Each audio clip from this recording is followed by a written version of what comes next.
You know what's funny about Hercules' physique? It's literally impossible to build it in a normal gym. I'm not being dramatic. You physically cannot develop that look with dumbbells and machines. Look at any Greek statue of Hercules. That specific thickness through the traps, the way the shoulders connect to the arms, that dense, almost armor-plated core. Now look at modern bodybuilders. Completely different. The ancient Greeks carved these statues from real warriors at the time. They simply knew something about building the human body that got lost over time. They didn't have modern equipment, but they created physiques that still represent the pinnacle of masculine power thousands of years later. So in Greek mythology, there was this titan named Atlas who had to hold up the entire sky on his shoulders forever. That was his punishment. Then one day, Hercules comes along and says, "Hey, I'll hold the sky for you if you do me a favor." And Atlas is like, finally, a break. Now, obviously, we can't train by holding up the sky, but we can lift giant concrete balls that are so heavy and awkward, it feels like you're Atlas. Here's what an Atlas stone actually is: a giant concrete ball. That's it. No handles, no easy way to pick it up, just a massive sphere that weighs between 100 to 400 pounds.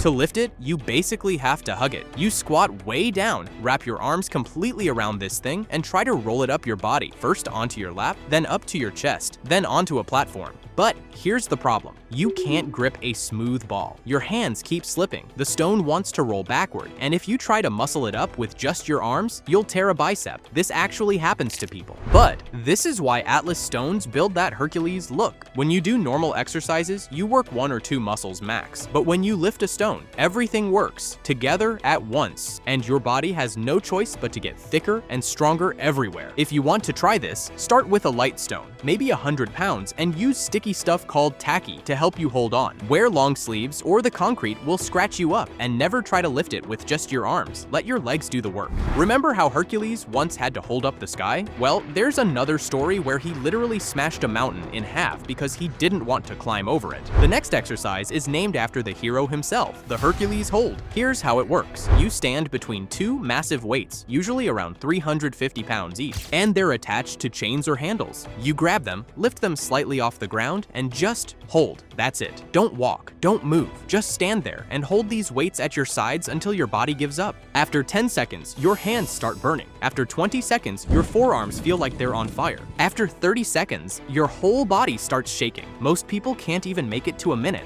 The mental game is brutal. You're just standing there, but your brain is screaming at you to let go. Every second feels like forever, but you hold on just like Hercules did. After training this for a few months, handshakes become dangerous. Your forearms look like baseball bats, and you get that thick, powerful look around your shoulders and neck. The kind where people know you're strong just by looking at you. You can do this at any gym with heavy dumbbells or kettlebells. Just hold them at your sides for time. Start with weights that challenge you at 30 seconds. Warning, your grip will be useless for about 5 minutes after. You know those massive tractor tires? The ones that are taller than most people? Your job is to flip it over again and again. Hercules didn't flip tires, obviously. They didn't exist back then, but he did wrestle monsters and throw boulders around. The tire flip is basically the modern version. You against something that really doesn't want to move. Here's how you do it. Get low, almost sitting on your heels. Put your fingers under the edge of the tire and your chest against it. Now drive forward hard with your legs, like you're trying to push a truck. Once the tire gets to your stomach, you switch your hands to the top and push it completely over. Big warning, your arms don't lift the tire. Your legs do. If you try to curl it up, you can tear your bicep right off the bone.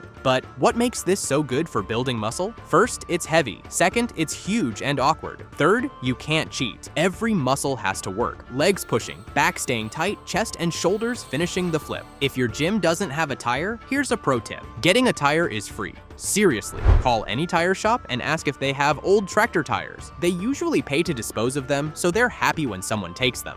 Start with a weight that lets you do 5 good flips. By flip 5, you should be completely gassed. If you're not, you need a bigger tire. Now, we're picking up a tree. Well, kind of. You see, Hercules carried this giant wooden club everywhere. He literally ripped a tree out of the ground to make it, and this next exercise, you're doing just that. It's called the log press. Basically, a thick steel bar that looks like a tree trunk, except it weighs 200, 250, sometimes even 300 pounds. And your job is simple. Get it off the ground, pull it to your chest, and push it over your head. Here's how.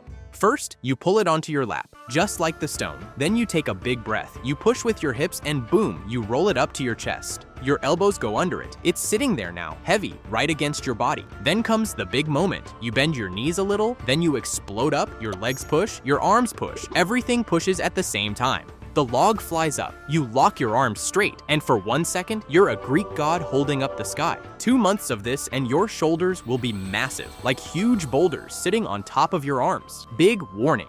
Watch your chin. When you clean the log up, if you don't get your head back, you'll smash yourself in the jaw. Happens all the time. Also, keep your elbows high or the log will slip and crash on your chest. Start light. Even the empty log feels brutal because of where it sits on your body. Now, the yoke carry. You know what a yoke is? It's that wooden bar farmers put on cows to make them pull heavy stuff. Well, you're about to become a cow.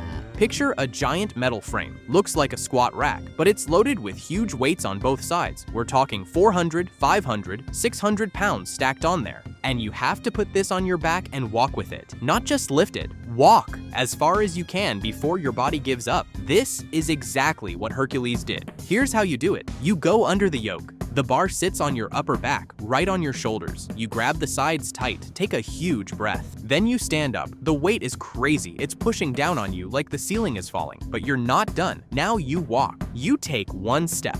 The yoke moves. You almost fall. Another step. The weight is bouncing on your back and your legs are shaking. But you keep going because if you stop, you'll fall. This is where it gets insane. In World's Strongest Man competitions, guys carry yokes that weigh over 1,000 pounds. That's literally half a car on their shoulders. And they do it fast. The record holder moved 1,200 pounds in under 7 seconds. That's not human. That's superhero stuff. But you don't need to be superhuman to start. Begin with maybe 300 pounds. That's already brutal. Your body needs time to handle this kind of pressure. Your spine, knees, and ankles, they all need to adapt. This isn't bodybuilding. This isn't powerlifting. This is something ancient, something primal, the kind of strength that Hercules had.